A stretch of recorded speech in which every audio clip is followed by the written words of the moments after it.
Okay, if anybody else comes in, they'll just have to pick up from where we happen to be.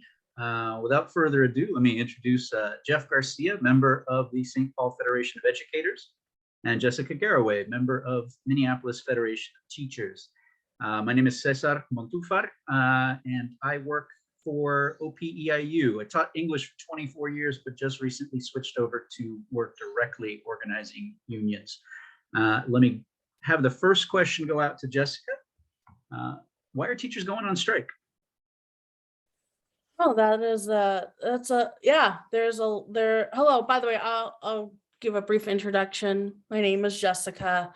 I've been working as a reserve teacher, a substitute teacher for Minneapolis Public Schools for roughly 6 years now. However, recently I have become a cadre reserve, which is just a fancy way of saying a substitute teacher that's contracted to work every day, which that change in position starting the beginning of this year put me into the teachers union covered under the teacher contract. So even though I've been working for the district for a while, this is the first time I've actually been in the union.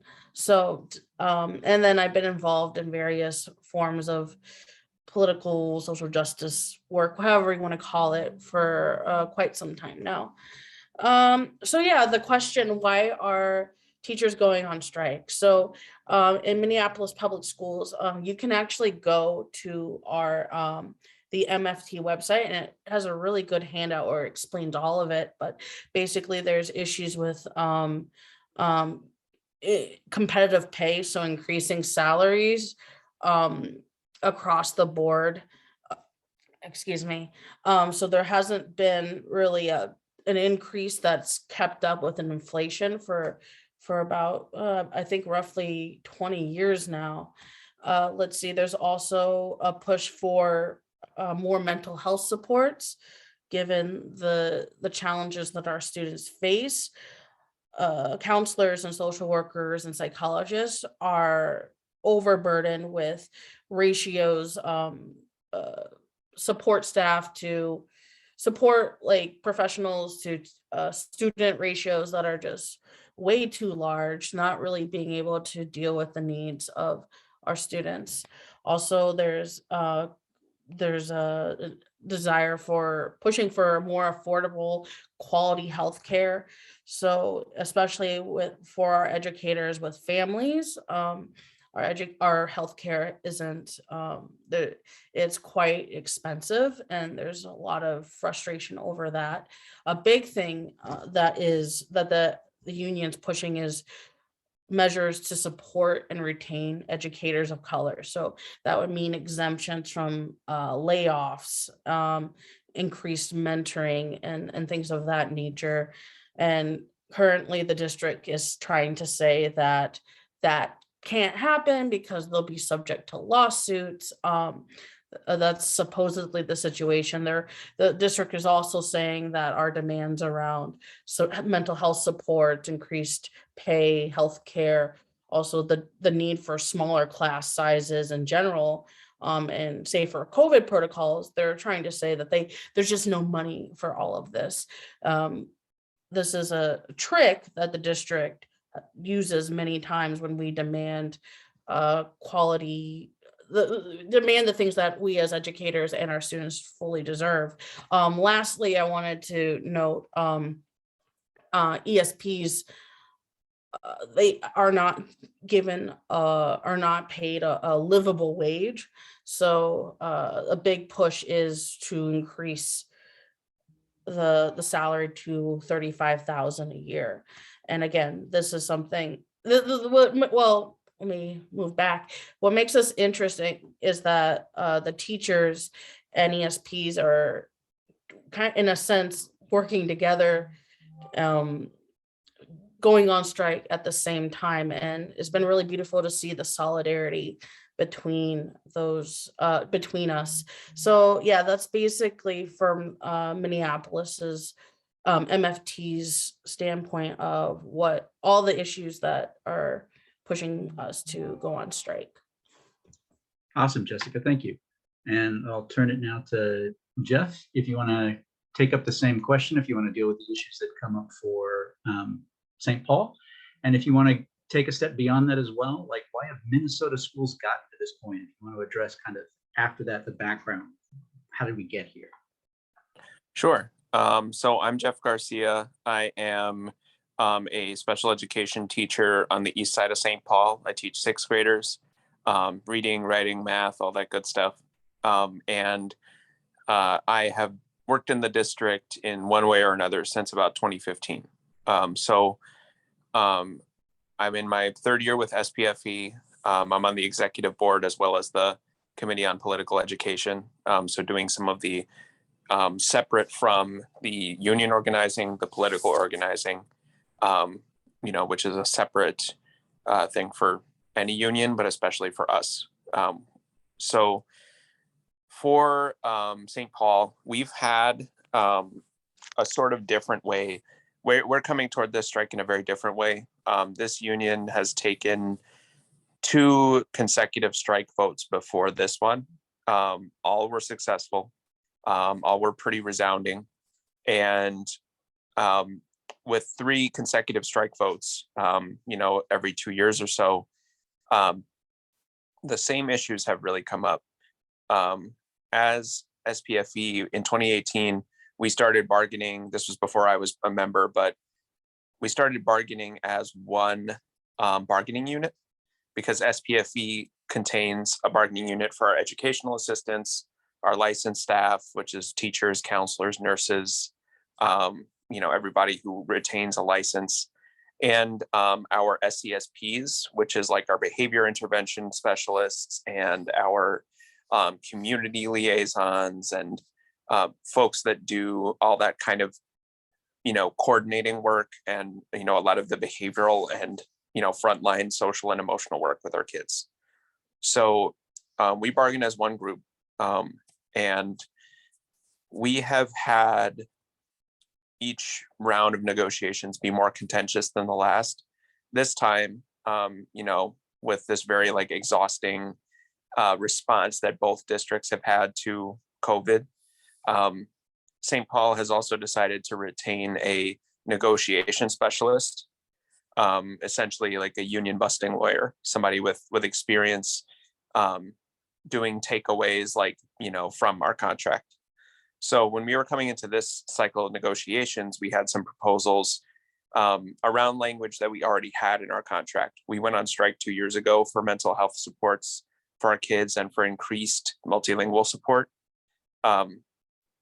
for our English learner students, and making sure that we had enough bilingual teachers and educational assistants, so that work of translating or interpreting or doing outreach to families that don't speak English wasn't falling all on people that barely make a living wage as it is. And so similar issues, but we already had some language in our contract that we had gone on strike for. And during this cycle of negotiations, we wanted to focus on lowering our class size caps, especially with St. Paul having picked to close down a few schools, including the one I work at, to make for a more well-rounded education. We wanted to bring that proposal forward before we knew what schools were closing, but especially so that St. Paul wouldn't be packing classrooms full of kids as the result of closed schools and refusing to hire more teachers. So with all that, we put forward this year some really modest proposals. Lower the class size cap.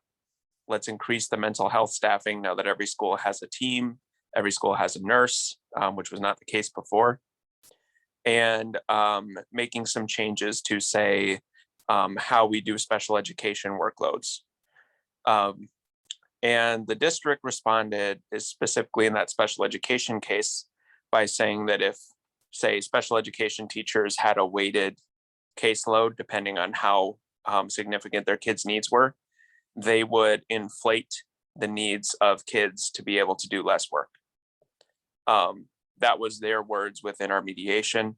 They waited until they were behind closed doors to basically propose taking away class size language, taking away language guaranteeing 20 minutes of recess for elementary kids, taking away the ability for people that are married to another district employee to waive healthcare coverage so that they could save that money. They want to require everybody whose spouse works in Saint Paul to essentially pay another couple of $1,000s a year just so that HR can have an easier time.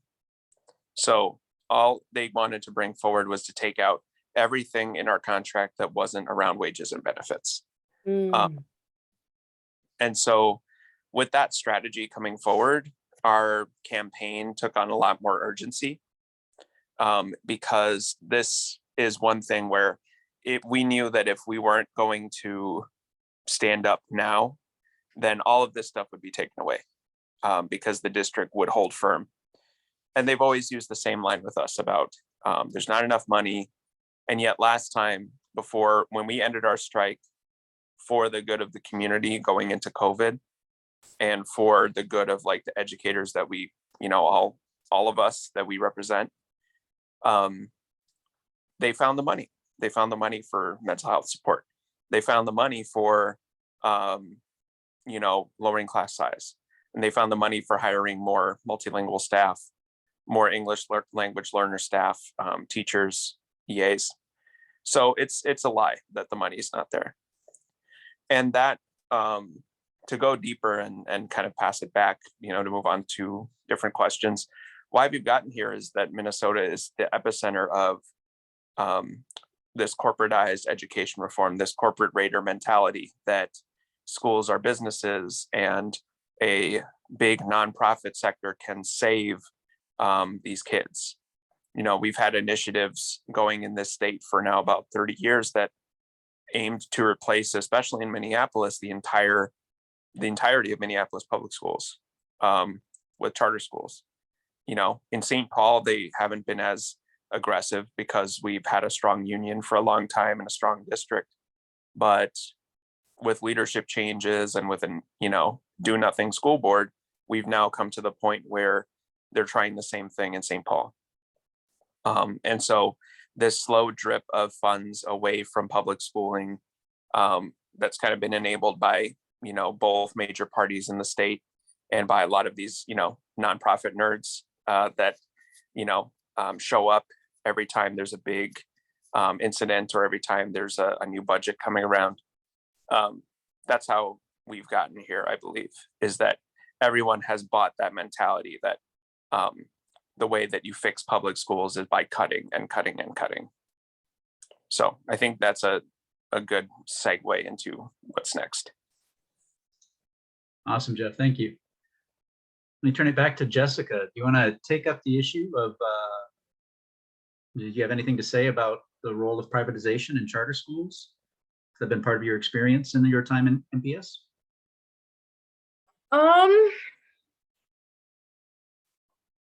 So, something we're seeing, being frank, that is troubling is, so let's back up a bit. So it's very clear that our schools are not, despite all of our best efforts as educators, our schools are not fully serving the needs of our students of color. So consistently, we as folks of color are not testing at grade level, and when it comes to reading and math and in those areas. And unfortunately, the answer that a lot of people position a lot of people are coming to is that we need to move away from public schooling, and that charter schools are the solution to that problem, despite data that shows that charter schools are, on the whole, not doing a good job of serving our students of color as well. So and it's I mean, and this really shows why, as a union, like, we can't ignore the issue of white supremacy. One, because like ethically, like, that's, if we stand by if we truly say that we're serving our students of color and that we value having teachers of color, like, our stand has to be firm on that. But also, just from the point of view of, like, if we're not being honest with people and being like, yes, there are deeply ingrained problems that we need to deal with. People are looking for other solutions. People are looking for ways to address this problem. And if we don't have an answer, if we're not putting forward a position that is saying we need to radically transform the way that we do education, then people are going to fall into these false solutions that are funded by capitalists with the purpose and the goal of dismantling public education as we know it, dismantling it and continuing with the neoliberal agenda that has been inflicted on the working class for the last 50 years. I mean, this is part of the class war, right? And they've been very, I don't know if the word sneaky, but then frankly, they've been doing a good job of using our rhetoric and of the left and turning it against us and bringing people in that truly do want change and see that there are deep problems with how we're doing things. And they're using all of those valid concerns and all of our rhetoric, and they're turning it against us. And some people are falling for it. People are falling for it. So and again, this is why I argue, like, it's not just enough to say we want more teachers of color or we want, more culturally competent education. Those things are 100% vital and necessary. But if we're not talking about radically transforming education, and if we're not talking about how the capitalist system shapes what we consider to be education, or how it functions and all of that, we're gonna lose, and we're gonna lose big. Awesome. Thank you both for that. What we're going to do at this point is shift people into breakout groups. So if you've had questions along the way, hang on to them, take them into the breakout groups with you. And that way we'll have the opportunity for folks to have a more intimate discussion, smaller groups, so more people get a chance to actually speak on this point. So Claire is working on getting that set up. So folks, just give her a minute to get those invites out, and we'll move into breakout groups next. Thank you so much, Jeff and Jessica. All right, and we'll be in breakouts for about 15 minutes. So have a great discussion.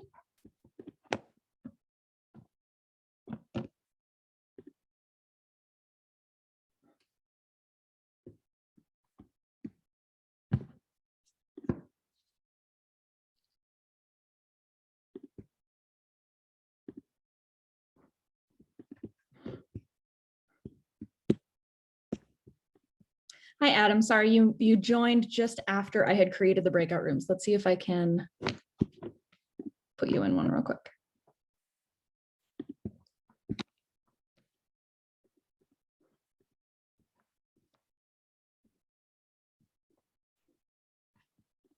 Oh, it looks like you are in one. All right, never mind.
We'll give everybody a few seconds to get back in.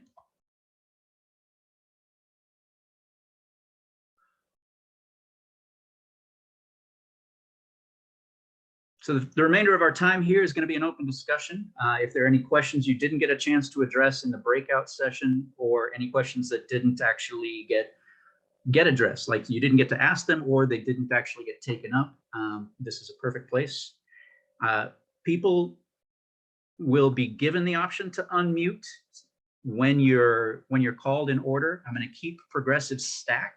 If people aren't familiar with what that means people who are typically marginalized in this society will be given priority. So women and BIPOC folks will be given priority ahead of cis white males.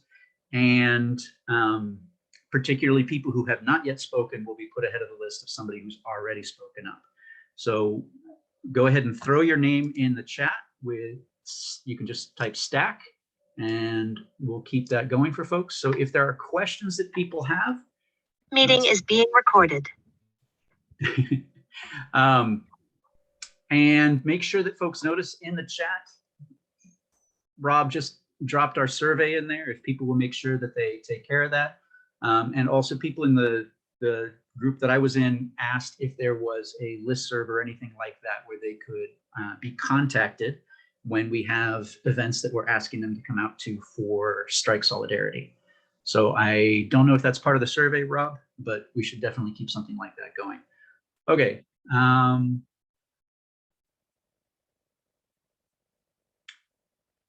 Okay, so folks saw that in the chat.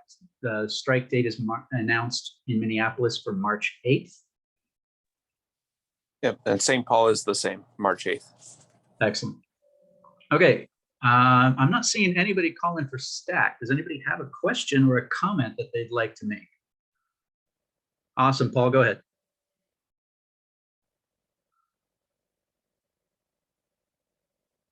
And followed by Beth. So Claire, is it possible to unmute Paul? Okay, yeah, just one question I wanted to ask first is, I know the like the food service workers, the cafeteria workers are gonna have a strike authorization vote on the 2nd. Are any of y'all in contact with them? Like, yeah, I don't know too much about that. And is asking me, or like this, and the secretaries in Minneapolis are in some different unit that are not taking a vote yet, right? I'm pretty sure secretarial, like clerical unit has reached a tentative agreement. And the food service are still in mediation.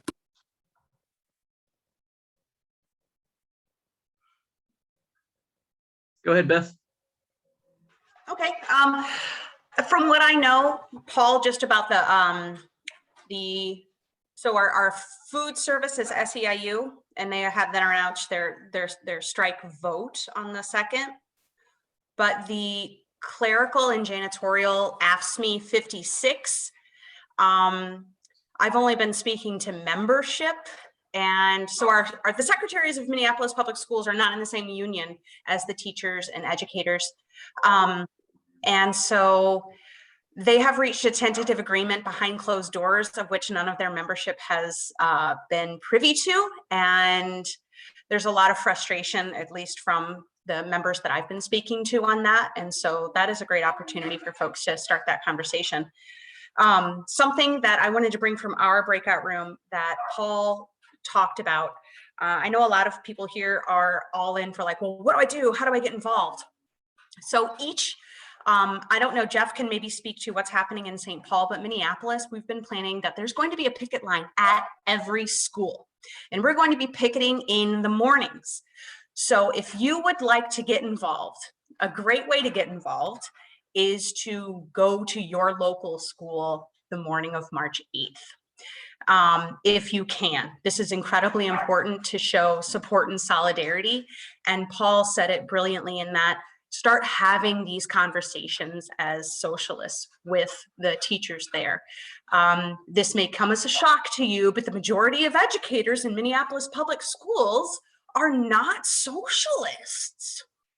And it would be a great opportunity to just start asking questions and show support and show that love and really talk and bring forth that class consciousness that we're all trying to strive for.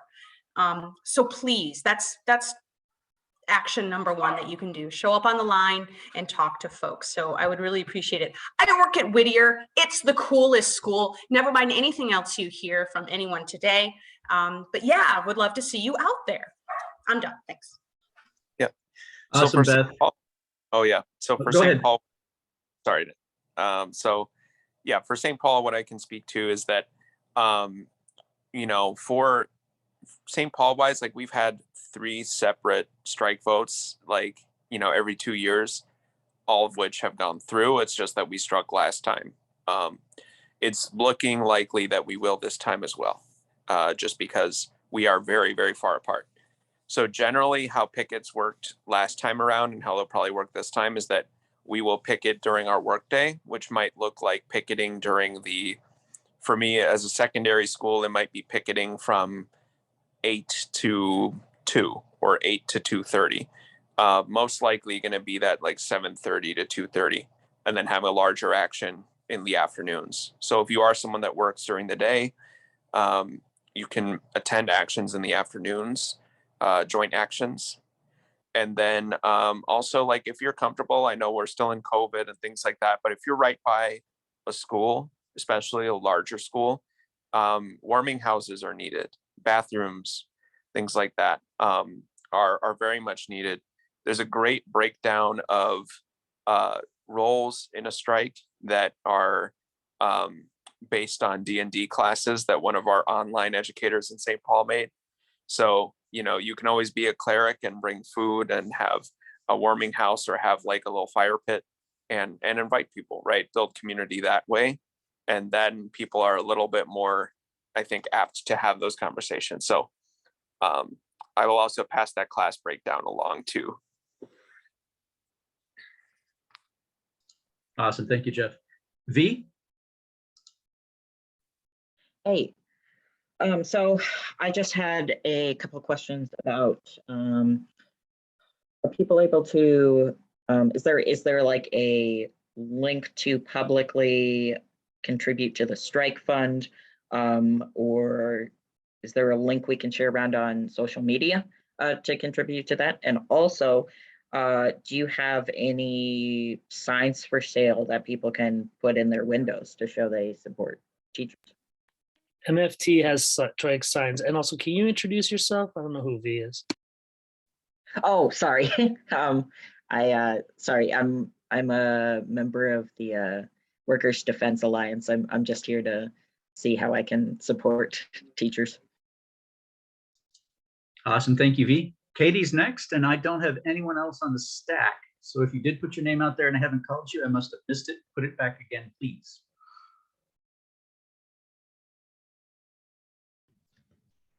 So what I was going to say originally has already been stated, but I have been writing a little bit in the chat. If you scroll up, I realize that I probably shouldn't have like copy pasted this whole thing and put it in, but I have the strike schedule for my school straight from my strike captain's mouth.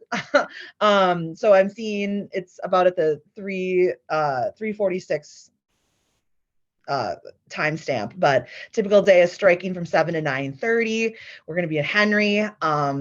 And then we take a break, and then it's an afternoon rally where we all meet together. Now, one thing I want to say, I know Whittier is a phenomenal school, Fair is a phenomenal school, but we did just out of my breakup group, and I helped facilitate, we're having these conversations around equity, and how do we show up for communities of color too.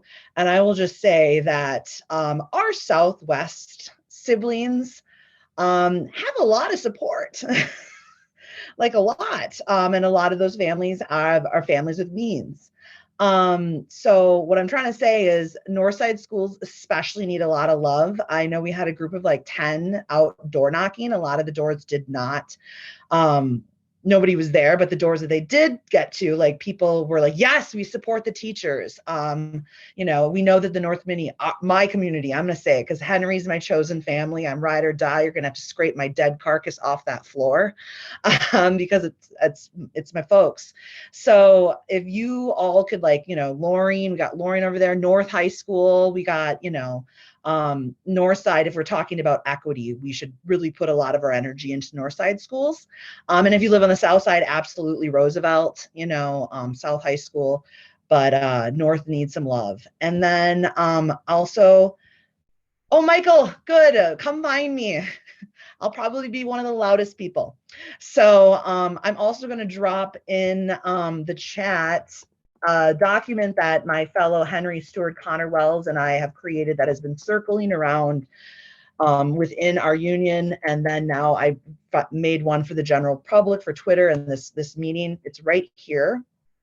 Just dropped it in the chat. Please bookmark that. I will continue to update it. It will be live.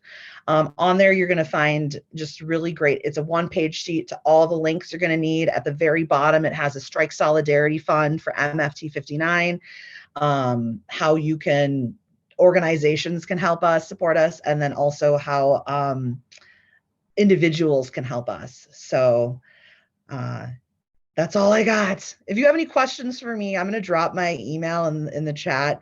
I don't have all the answers. I have a lot, but if I don't know the answer, I swear on everything holy in this world, I will find the answer for you. So don't hesitate to reach. Awesome, Katie. Thank you. I have Jeff followed by Dan. All right. So to bring something forward from my breakout group that was asked of me, we know one thing that I think we got to touch on is how interconnected capitalism is to all of this. And it is something that, you know, has been the language of equity, the language of like justice and educational justice has been weaponized by the nonprofit complex, by philanthropy to essentially during the Trump admin and, you know, the end of the Obama admin, once the education reformers, the corporate people had their guy in the office, they had to change their rhetoric from parental choice and failing public schools into, well, the failing public schools are not, you know, a Democrat thing now. Now it's they're failing public schools because the teachers unions are, you know, greedy white people, right? A bunch of greedy white women. And you know, that like, so there's a complex around this kind of stuff that is based out of Minneapolis, Saint Paul, essentially. You know, the first charter schools were founded here. The people that helped found them and helped get the law in the books are still around. The people that litigated, including folks like Nikema Levy Armstrong and like other, you know, talking heads that popped themselves up around DeRay McKesson, have essentially scooted into Minneapolis and tried to hitch their wagon to mostly wealthy white philanthropists that have been funding AstroTurf groups, have been pushing these attacks on teachers unions, and have essentially been instrumental in the fact that like no St. Paul teacher, even if we make more than other districts, has seen a pay increase in years, you know, when you come to net pay. It's all interconnected, all these groups, all the people that are writing, you know, op-eds for the Star Tribune, elected officials. There are a lot of people invested in seeing MPS and SPPS go under, and especially in privatizing the workforce. And we've dealt them some blows. This movement has dealt them some blows. Hiawatha Academies, the pet project of these philanthropies of people like R.T. Ryback, you know, has been unionized, right? Great River School has been unionized. So there are some strike backs, but this is a big moment for that fight, because if we don't stand here, then we will not win this fight. And Minneapolis and Saint Paul schools will just die a death by 1,000 cuts. So I'm actually going to drop a link in the chat because SPFE has been able to do research in several things, including school integration, but also with the Schools that St. Paul Kids Deserve. There's also an updated version that brings COVID-19 and the disaster capitalism that's been visited on us, like it was in New Orleans after Katrina, which Ryan, thanks for bringing that up in our group. That has all had the effect of making teaching unsustainable for Black and Brown educators, especially Native educators, not just white folks, right? And so the conversation to be having, I think, is to make sure that people say, like, what if we didn't have to cut budgets? What if last in, first out was a red herring about retaining folks of color? What if we didn't have to do those things? You know, what if there was enough? Because there is enough. And that is, that's where to go there. And then for St. Paul, if you want to support St. Paul, please come to the East Side, because the East Side and West Side schools need more folks. They already get a bad enough rap from white St. Paul. So our students are going to be out there with us. That's where a lot of the closed schools are going to be. So please, like, come on out to an East Side school. And, you know, you'll see a whole different side of St. Paul. Okay, I'm going to have Cynthia Sarver jump stack here. Cynthia, go ahead. Wow, I feel special. Thank you. Here's just a question that's jumping off of what Jeffrey just said. He mentioned the people of color last in, first out thing. I received an email from a couple of people in South Minneapolis about AEC and that very question, and I can't get a clear sense of what the position is on that. Can somebody clarify for me? I talked to somebody in this group who said it's not helping the unions. If anyone has anything that I can share with those folks to kind of encourage them to support or not support the AEC initiative, that would be very helpful. What is the AEC? Can you? Okay, I thought you would probably know about it. Hold on a sec. I know what it is, if that would be helpful. Go for it. The AEC is the Advancing Equity Commission, or no, Advancing Equity something. And they are they're a nonprofit that is pushing for Minneapolis Public School District and MFT to come together and prioritize addressing LIFO, so that they're saying that it will protect teachers of color.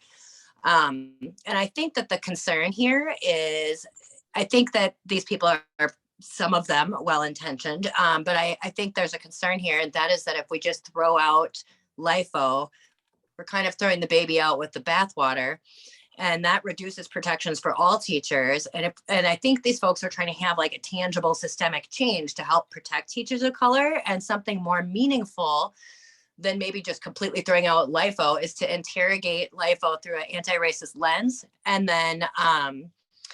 then also, I think we need to protect our teachers we have now. And it's not really just LIFO that's harming our ability to protect teachers of color. It seems to me that it's about the working conditions, the lack of pay, the really expensive insurance, and so forth. And the majority of our teachers of color, at least in Minneapolis, are educators that are part of the ESPs. They're not part of the teachers union. So LIFO doesn't even really affect them. They're part of the union, but they're a separate category. So it seems to me that that might be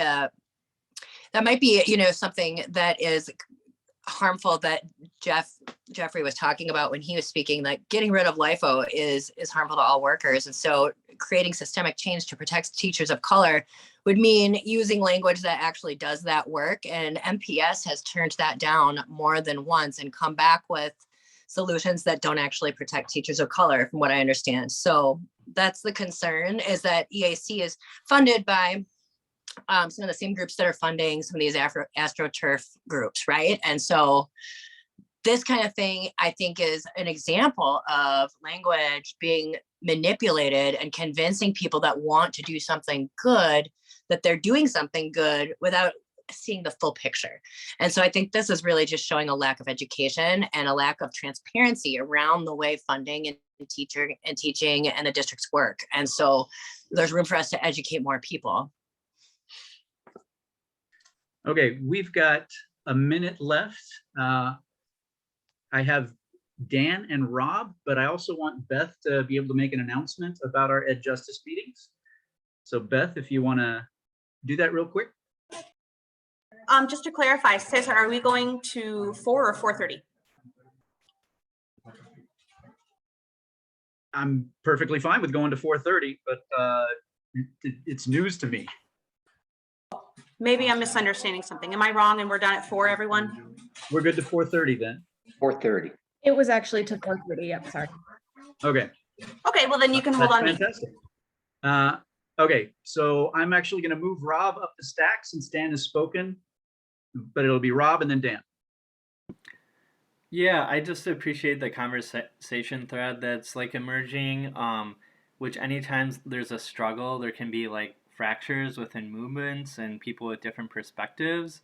And so, you know, this group that was brought up about kind of attacking like seniority and protections by Cynthia is just an example of like we've been kind of discussing in our meetings of like identity politics where people take like a one-dimensional view of oppression and it's not intersectional. So like there's this attack that says, well, you know, teachers of color are being hurt by seniority because they're laid off sooner.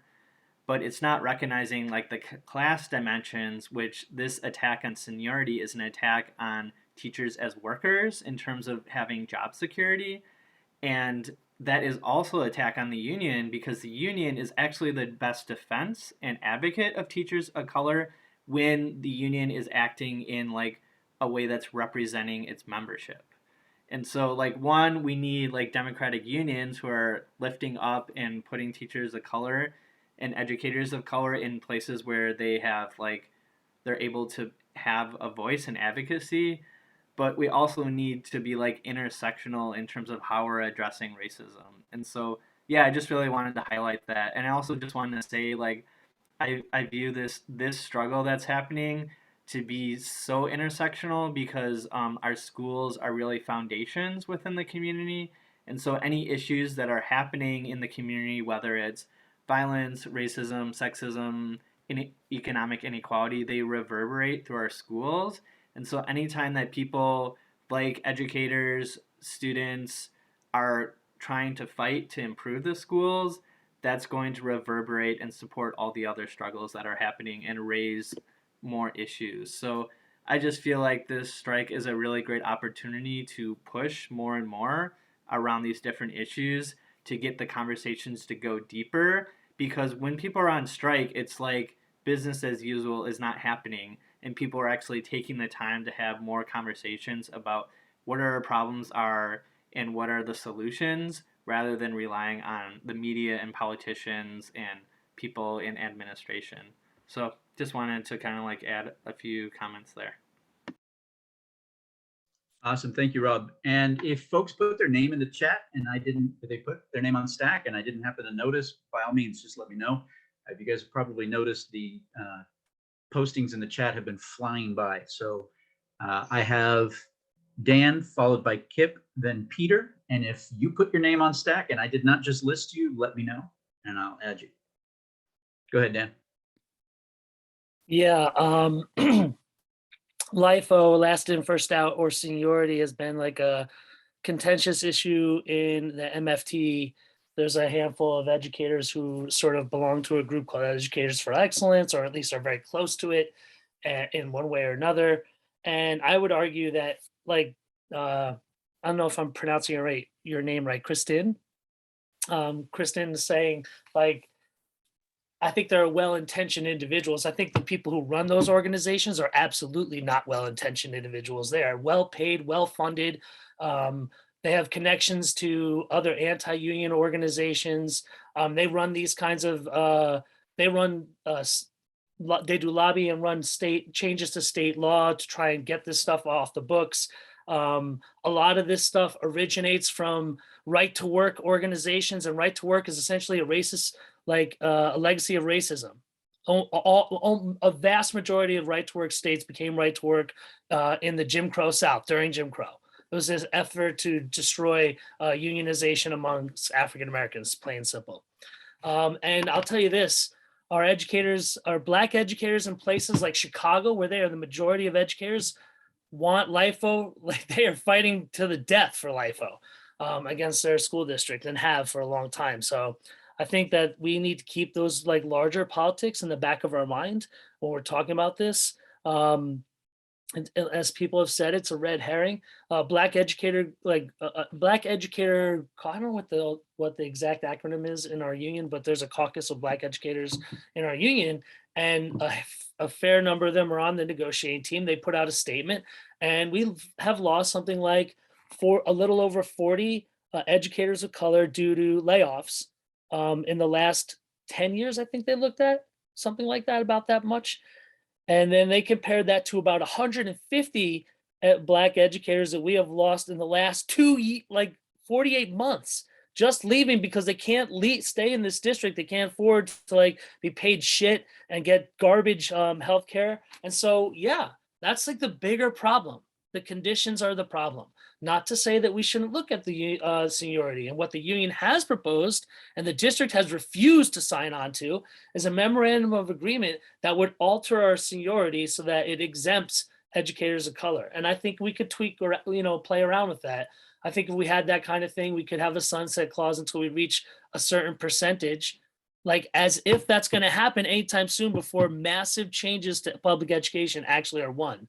So this issue is really wrapped up in the fact that people, like whether they're families and students and educators who work here, don't control the damn school district. Like people who make the decisions are the ones who are like wrecking this system, and they're doing it on purpose. A fair number of them are actually charter school authorizers. Like their interest in running charter schools, and they want to destabilize our public schools. I've been talking for a long time. I'll just say, the last thing I'll say is, I don't think this is the biggest issue though on most educators' minds. So if we go to the picket line, anyone here, if we go to the picket lines, I don't anticipate that will be the issue that you're going to talk with people about. And this strike is being largely driven by all the crises that are coming out of the pandemic. And I think that's fertile ground to have conversations with people on the picket line, whether you're a teacher or not. And if I've been to many, many picket lines, more picket lines than years I've been alive. And I'll tell you right now, I've never been like, shoot off a picket line. I've never been at like, what are you doing here? No one's ever done that to me. So if you're nervous about going to picket line, you've never done it before, I strongly encourage you to go do it. Even if you're all by yourself, you'll feel right at home as soon as you get there. And if you need somewhere to go to North High School. Patrick Henry needs help. We need it more. We've suffered loss recently, and we kind of have a little bit of disunity in our schools. So people showing up to North High School would be a huge boon to a community that's struggling right now. Awesome, Dan. Thank you.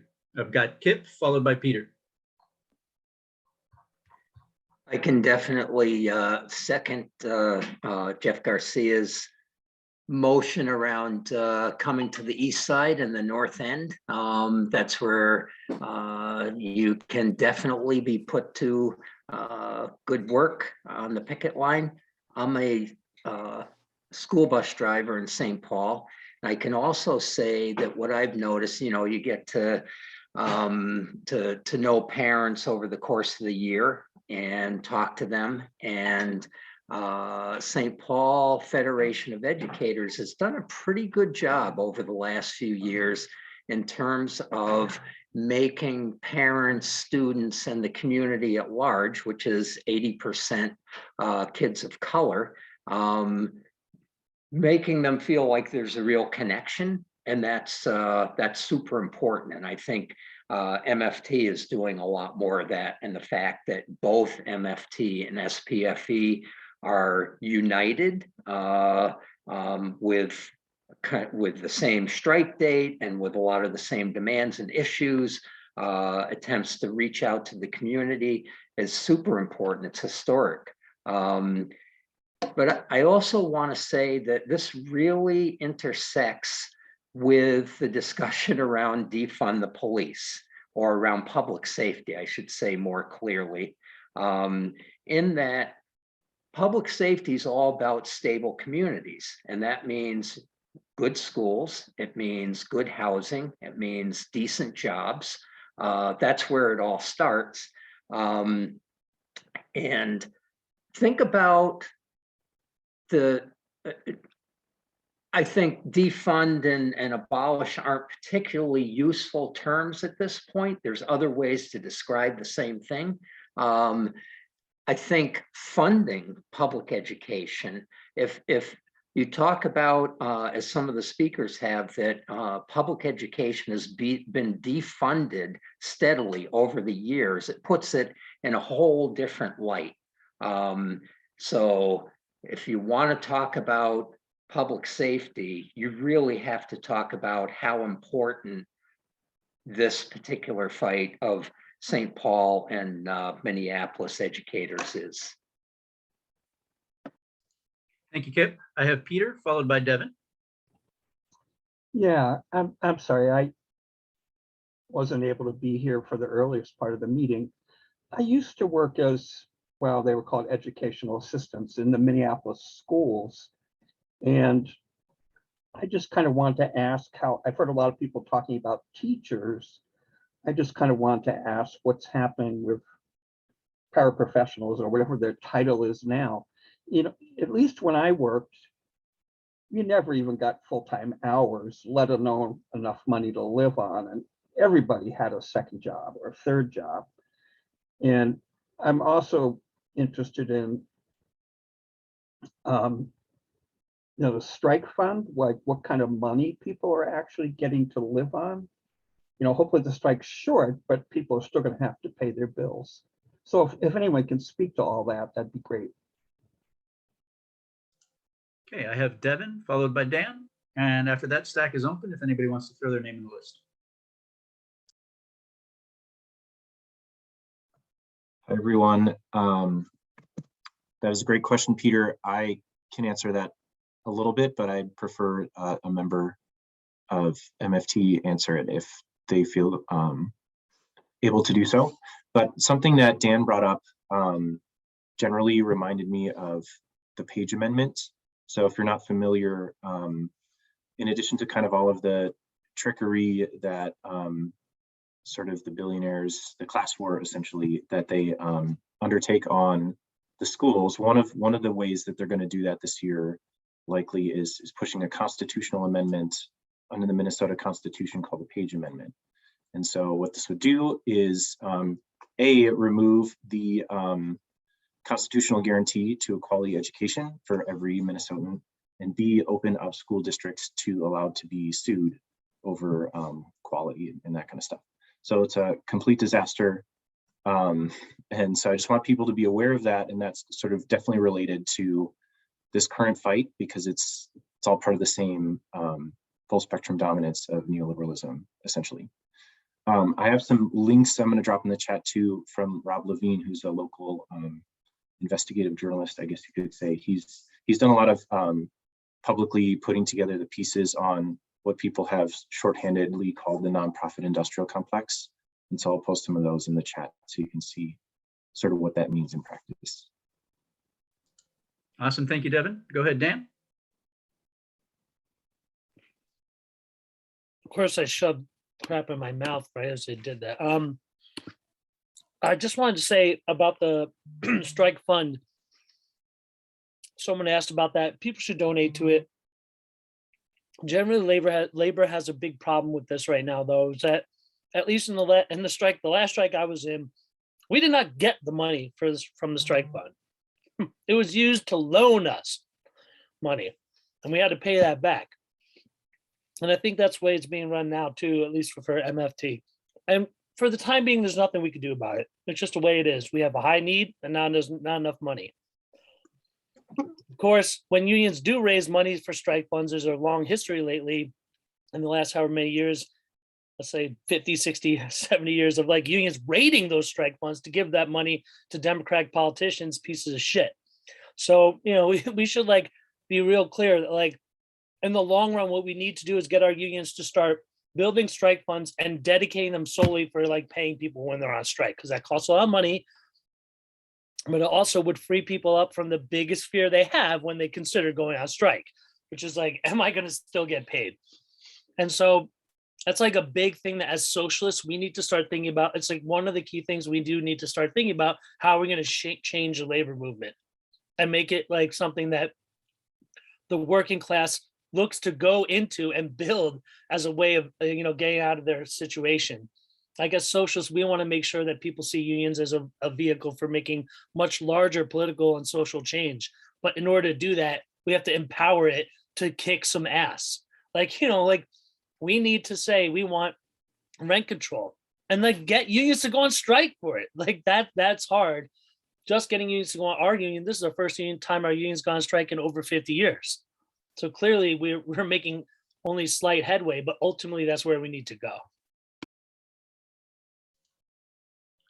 Awesome. Thank you, Dan. I have Devin back on.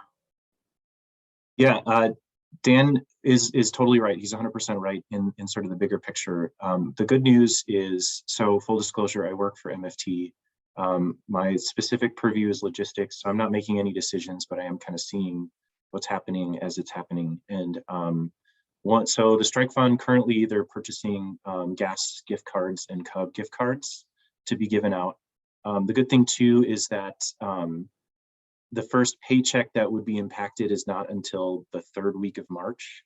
So I think 2 weeks after the strike date. So because of that, they're not going to open up the strike fund itself until probably this week, end of this week, something like that. And it's essentially a GoFundMe platform is what it looks like. And it's hosted by Working Partnerships, which is part of the Minneapolis Regional Labor Federation. And so they did a similar thing for the Teamsters 120, or not 120, whoever was out in the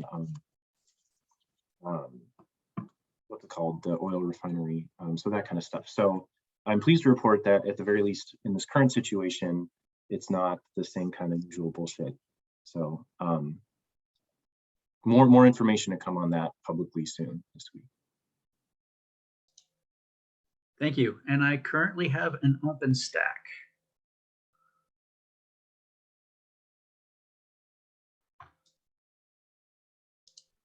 I'll jump on. Awesome, Beth. Thanks. It's just an announcement. So it's so awesome that so many of you showed up in support of what's going on and the broader labor movement growing in the Twin Cities.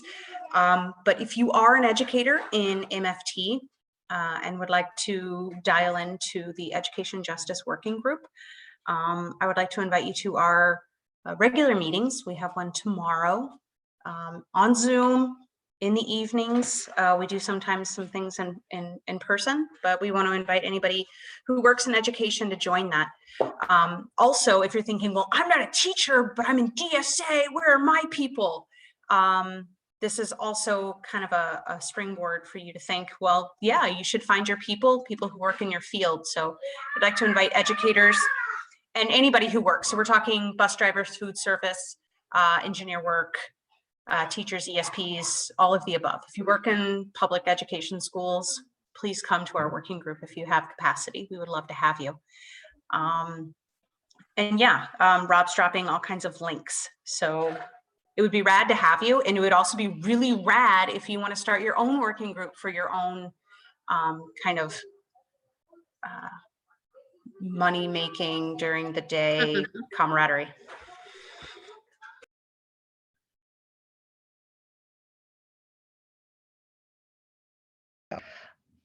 I see, like, what about journalists writing an article? Are you speaking about like coming to our meetings? Our meetings are really for educators because we really talk about the nitty gritty. But if you want to contact us for things like that, we definitely set that up. We're cool like that. But yeah, it's when we really kind of talk about, how in education we work as socialists. Yeah, and it's like, we only ask for your firstborn, so, nothing too serious. But yeah, it is a place for us to come together as socialists and school workers. So it's not really like we're making announcements. This is like kind of, if you're a journalist or you're here to gather information, it would be a discussion forum like this would be more appropriate. But yeah, to all school workers. I'm also going to drop in the chat right now. It goes with what Kristen was saying. There's a very good podcast that came out last year called Nice White Parents. It was through the Serial series. It talked about basically our Southwest Minneapolis parents. I'm just going to keep it 100. And it's a really good podcast to listen to like, I think, like, understand where well-intentioned white people come from and how easy it is for like corporate, these for-profits to, you know, take advantage of their activism. And I don't know if I'd use activism, well, activism and volunteering, you know. So yeah, I would listen to that podcast if you haven't. It's very informative.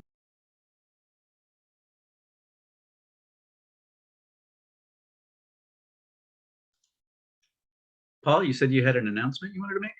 Yeah, first of all, Katie, thanks. My aunt and uncle live in Kenny on 57th and Knox, and that podcast will be helpful for me understanding their psychology. But I wanted to say Dan and Jessica and Chance, who isn't on this call, and a few other people are working with this kind of nationwide educator group called National Educators United, started by Rebecca Gorelli, who was one of the leaders of the strike in the big statewide strike in Arizona a few years ago. We're gonna, I got somehow looped into this. We're gonna try and put together like a national solidarity panel for like, hopefully like everyone in the country, or at least around 100 or so. We'll be able to tune in and see that. So keep on that, because that's gonna be really cool. And I'll have info on that I'll post in the Slack or whatever in the days to come.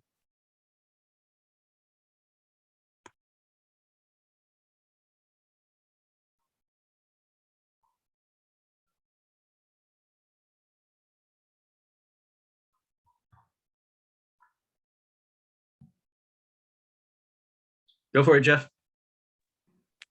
Cool. So just as a point, as we kind of get toward, since less people are coming in stack, as y'all are kind of getting ready to come and stand in solidarity with us, whether you're in Minneapolis or Saint Paul, or you're going to split your time, I know there's been a bunch of links and stuff dropped in chat, and those resources are still out there. But just remember, I think, when it came up around like the Advancing Equity Coalition in Saint Paul, we have, a pretty prominent organizer with the National Parents Union, who's also done a lot of, trolling, I would say, around like the, oh no, this is a different name, Katie. There's multiple parent unions in Minnesota. This is the national one. But like, if you want to figure out who these folks are, go read the Star Tribune op-ed about blah, blah, blah, students need stability, not a strike. But that kind of stuff, not Rashad, right? Not Rashad, Kulia Pringle, and Pamela Marrington. Kulia, I know, shows up in Minneapolis too.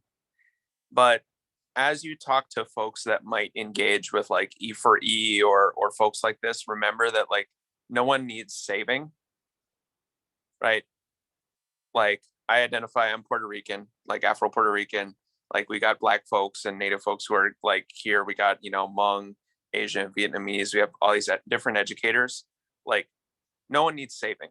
So when you come to the line, especially when you're talking with those folks and you want to kind of move them toward like that class consciousness, you cannot like, just don't push too hard, right? But talk about it, right? What is the crux of the issue? And the crux of the issue is that we've been neglecting public ed.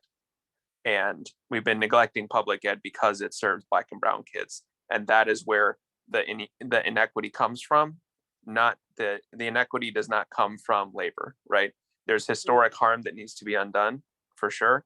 And like, be ready to engage about that as well, right? Because unions are not blameless in this, but we're building a different kind of union. And Saint Paul has kind of been there, and MFT is, now kind of there as well. And the forces that run the districts are pushing against that because they're invested in seeing the schools fail too. They're still taking home a check as long as there's a district, even if it's a husk, they're taking a check.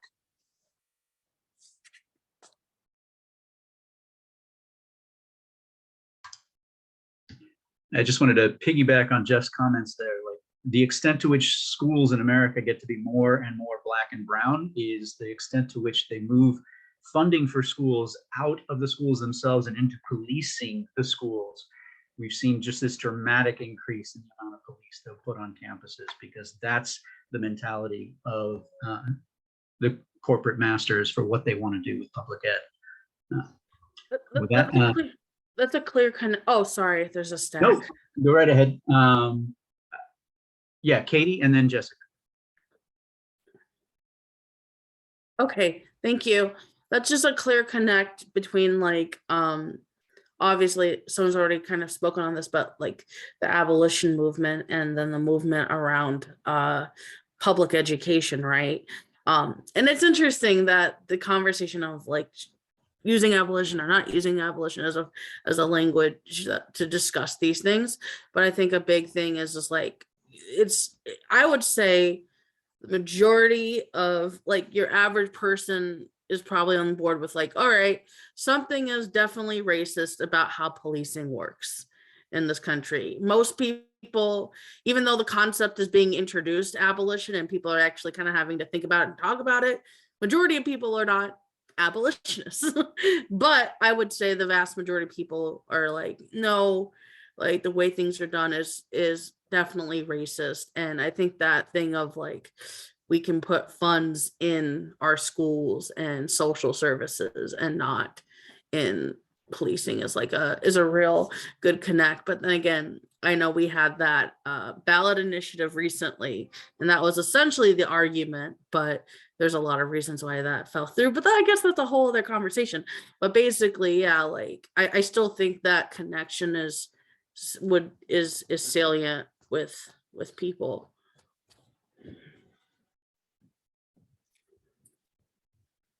Go ahead, Katie.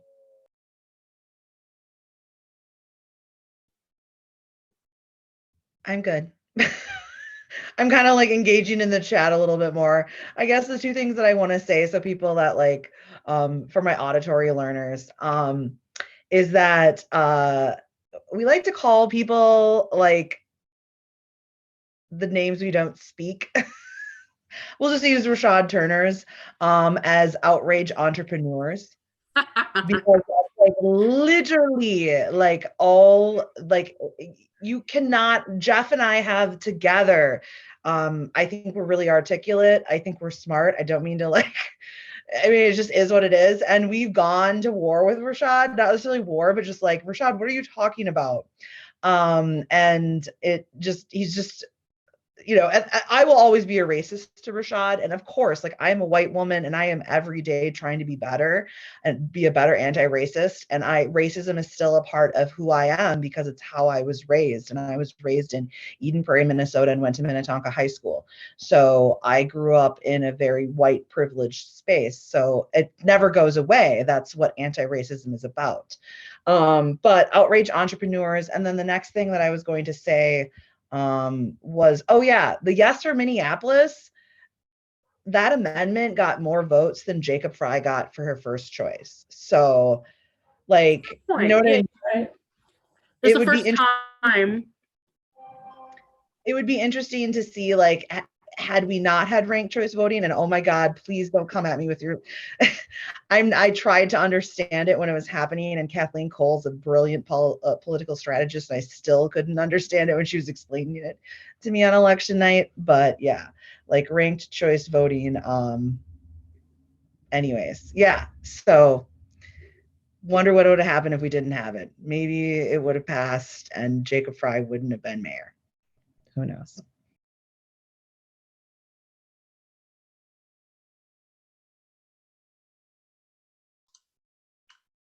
Stack is open. And for the love of God, please take Rob's survey. Well, our survey. I love that Rob, like, he's like, one last time, please. Okay, Please, Rob, sir. you hit your limit 3 times in the chat is the max. You're done. I think the survey is the one thing that will actually let somebody drop into the chat more than 3 times. Okay, we literally have less than a minute left. One thing, I Okay, go joke, for it. You got 30 kind seconds. of about Rob because this group has stuck together because of Rob and Kip's hard work. So I lovingly tease Rob, but I just want to like, let's an optimistic closure maybe. Like that's, I feel like what this needs. You just accidentally muted yourself, Katie. I was just gonna say, let's give props to Kip and Rob for keeping this group going. Agreed. Thank you, Kip. Thank you, Rob. Fantastic work. Love you all. All right, it's been great having everybody, and I hope you got as much out of it as it feels like I got out of it. Enjoy the rest of your evening, and like Katie said, for the love of God, please fill out Rob's survey. Good night, everybody. Thank you for being here.